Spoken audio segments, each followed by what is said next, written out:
You know, there's a strong chance that municipal services are being badly hit by the latest round of Eskom's load shedding. And then in Joburg, water supply is expected to be out for a long time because of the 58-hour outage being imposed, well, I say being imposed, by Rand Water. They're conducting maintenance on their facilities. Miyelani Holeni is the Group Chief Advisor at Ntiyiso Consulting Group. Miyelani, good afternoon to you. When you have load shedding like we do at the moment, no water for a long time, I think for a lot of people, they're going to be asking, is the council really providing proper services for their residents at all? What's the point of a council if you get nothing from it? Absolutely, and I think this is almost becoming a culture that electricity goes off at certain times, and now there's the question of water. But we certainly would hope that from a water point of view, because of the human rights situation that water holds, that water would not be going off, for long periods of times, so that, even industry and residentials and offices can still continue to operate, because the disruption of water, as opposed to electricity where you can plug in a generator, becomes enormous in terms of having to let people go off-site because of lack of proper ablution facilities. So this is something that perhaps we hope from a Rand Water point of view, they are busy working out their infrastructure and improving the infrastructure for that matter to be able to give the residents better service delivery, because the councils buy water from a Rand Water and have to then shuttle it into the residential side. I mean, this is also, they basically have no control over what's happening at Eskom, no control over what's happening at Rand Water, but they are going to lose out. They're going to lose quite a lot of revenue anyway. And then the costs, I would imagine, increases. If you're Joburg Water, it's 11,000 kilometers of pipeline. You're going to have all sorts of damage caused by this. You're going to have the hammering effect in water pipes. You're going to have air in water pipes. This must cost you a fortune. Absolutely. And I think from a revenue point of view, cities tend to lose out quite a lot. Because that's the only product. I mean, there's not many cities, apart from the city of Cape Town and a few municipalities, that would have their own dams that could be able to control some of the situations that you have. But where you're buying from a water authority, you unfortunately are at the mercy of the water authority.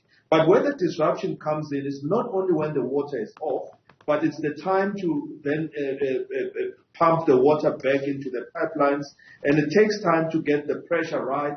It takes time for that service to be fully restored, as opposed to on the other side where electricity goes off and goes on at certain times. But water is a completely different proposition, because it has to go through all of the stations and all of the various pipes and valves and the various areas until the pressure is sufficient where they can be able to pump water at a sufficient level. So the disruption for water is even worse because of that sort of delay that you see with regards to the type of service it is. There are many different things happening around councils at the moment. So if you look at what's happening, many people are trying to get off the grid or trying to reduce their dependence on Eskom electricity, which they receive through the councils and they pay the councils for. People are getting JoJo tanks or whatever tanks you want to call them, because they know they need to prepare, because the infrastructure for the city that the city provides isn't up to it, and also because it's the right thing to do. Otherwise that water just gets wasted. So the councils are kind of in the middle of a series of problems. Is that an uncomfortable position for them to be in? Look, the fragility of the municipalities at this point in time, coupled with the lack of investment in infrastructure, those two conditions are very material, because if you are fragile as an institution, across the board, from a governance point of view, from a service delivery point of view, from a leadership point of view, and into the revenue and all the aspects, that fragility is one that can render those councils to fail in some cases, or have to be bailed out, or where there's interventions. So it's a very difficult position. But the second aspect to it is the lack of investment in infrastructure. And we're seeing, of course, in this case, Rand Water is investing in infrastructure, it's expanding its network. However, there's the maintenance component, which as well the municipalities might as well should be taking advantage of, making sure that they carry out the maintenance program once the water is also off, because there could be other disruptions when municipalities then have the financial muscle to be able to carry out the maintenance. So you might have a double whammy, but it continues to add to the fragility that we are seeing within the institutions across the board, and coupled as well with the low investment or lack of investment in infrastructure, given the fact that their creditworthiness is also in question. There's so many other things going on at the moment. You would have seen the ANC NEC over the weekend having a long conversation around local government. ANC's having a local government summit now. And there's so many different solutions on the table. A lot of them are political solutions or technical solutions to political problems. If you were at that local government summit and you were asked just one question, what would you do to improve services that local government give? What would your response be? And we only have 10 minutes for your answer, Miyelani. I know it might be 5 hours worth. So firstly for me is that there's the local government white paper which gave rise to the municipalities as we know them today. The assumptions that were made within that white paper are assumptions that today we now have better data to learn and understand that those assumptions, not all of them were true, or not all of them were going to get municipalities to operate the way that they should. Firstly, municipalities are meant to operate like a business in the public sector.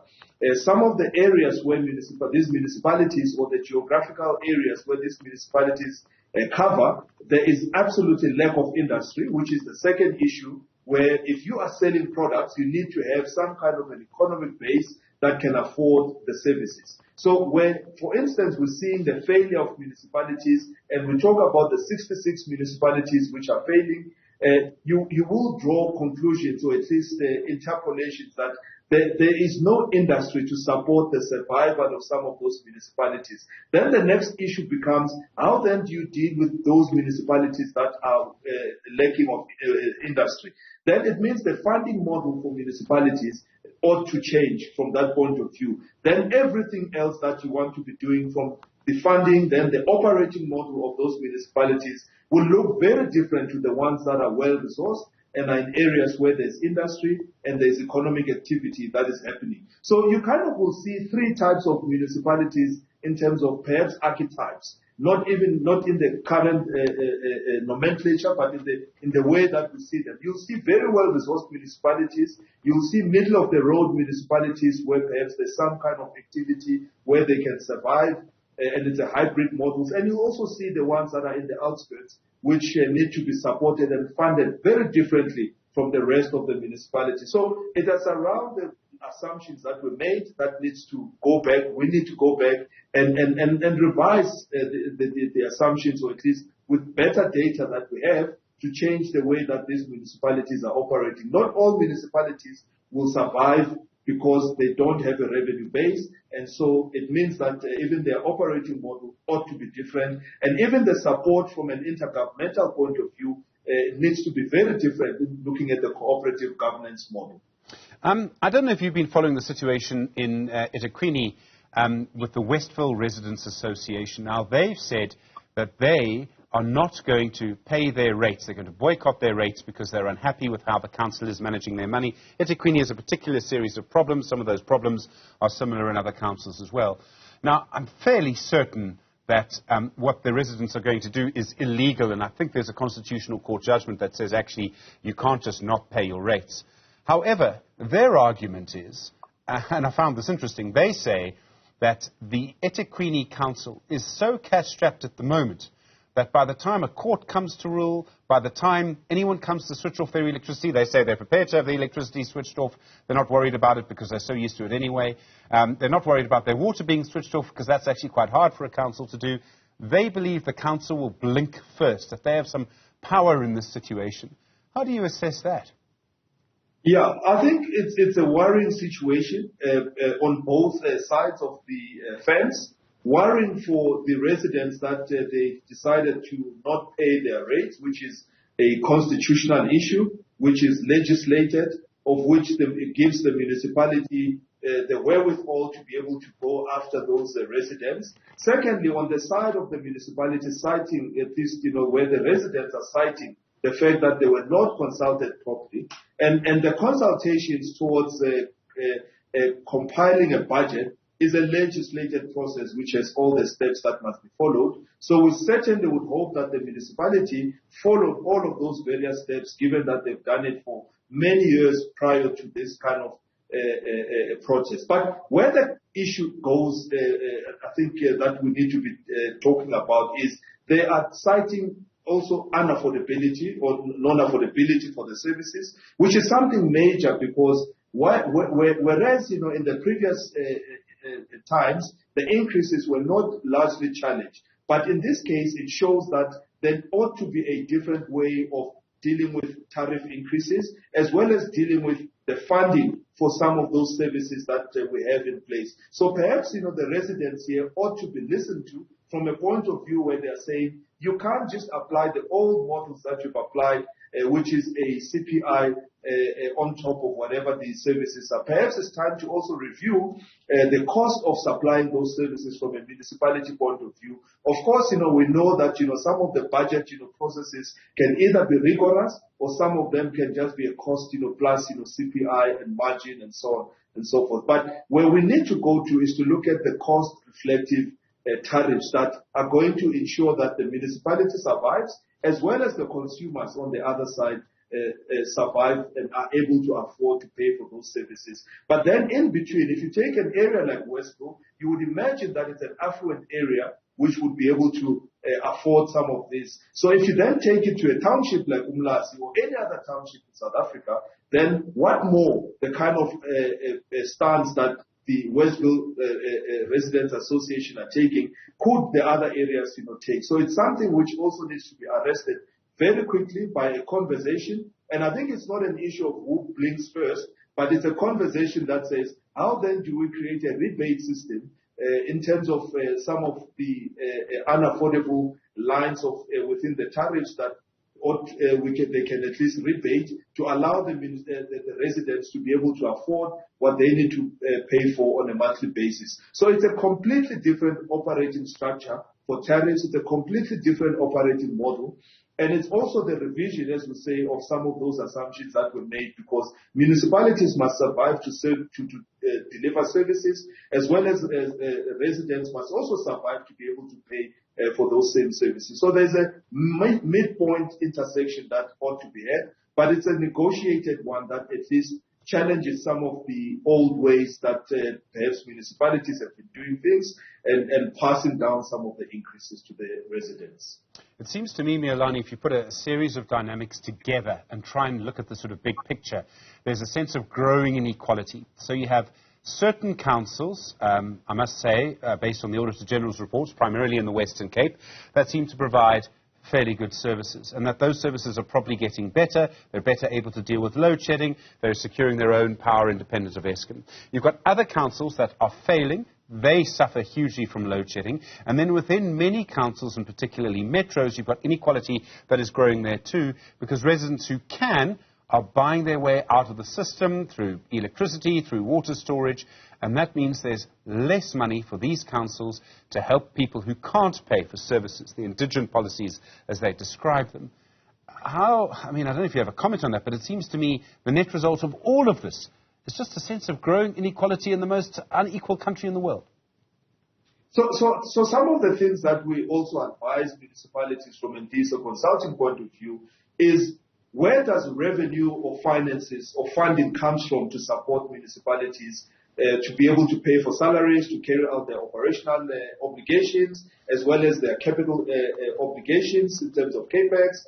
It comes from the local economic development aspect. And this is one of the most neglected departments within municipalities. Some, yes, are doing better because they've even set up agencies which are economic development agencies. But the output, as well as the planning of those institutions that are supposed to be taking a 25 to a 30-year, 40-year view of where the municipality is going and be able to craft specific catalytic projects which are going to get the municipality to survive, to be able to grow, to develop, for households to grow, for industry to decide to come and set up shop there, and a host of investors that may want to come through. So economic development or local economic development departments should be made to be functional and well-resourced so that they can be the leading light for municipalities to be able to then come up with a planning system that says, oh, we see the city is growing in this direction. Therefore, whatever we do from a capex point of view, capex is going to the east. For instance, to be able to build roads, to put bulk infrastructure, and so on and so forth. So here there's a game which perhaps, if you operate within an annual basis or a 5-year basis, you tend to lose the long-term development imperatives, and those are things that should be answered from a local economic development point of view. So the inequality that is growing is correct, and you will also notice that even in the suburbia, the inequality is also there because some of the people, you can assume, have had those properties for many years, but they have come to an age where they are no longer economically active or they are on pensions and so on. But what then happens to stimulating the local economy to the point where even the new entrants can be able to enter and function and start businesses and attract new investments, not only local investment or domestic investment, but to galvanize as well international investment. Miyelani, thank you. Miyelani Holeni is the Group Chief Advisor at the Ntiyiso Consulting Group. So much to talk about. Really appreciate the time.